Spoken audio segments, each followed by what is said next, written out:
மஞ்சள். இந்த மஞ்சள் அப்படின்றது விஷத்தன்மை உடைய கிருமிகள் எல்லாத்தையும் அழிக்குது.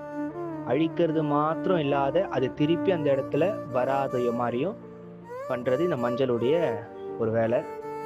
அப்பேற்பட்ட அந்த மஞ்சளால அம்பிகைக்கு மாலையோ அப்படி இல்லைன்னா விரலி மஞ்சளால அர்ச்சனையோ நம்ம செய்யும்போது என்ன ஆறுது அப்படின்னா, நம்ம வாழ்க்கை அப்படின்ற அந்த வாழ்க்கையில வரக்கூடிய கிருமியான ஏவல், பில்லி, சூன்யம், மாயை, மந்திரம், கந்திருஷ்டி, ஆசை, பொறாமை, வஞ்சனை இப்பேற்பட்ட எல்லா கிருமிகளையுமே அழிக்குது.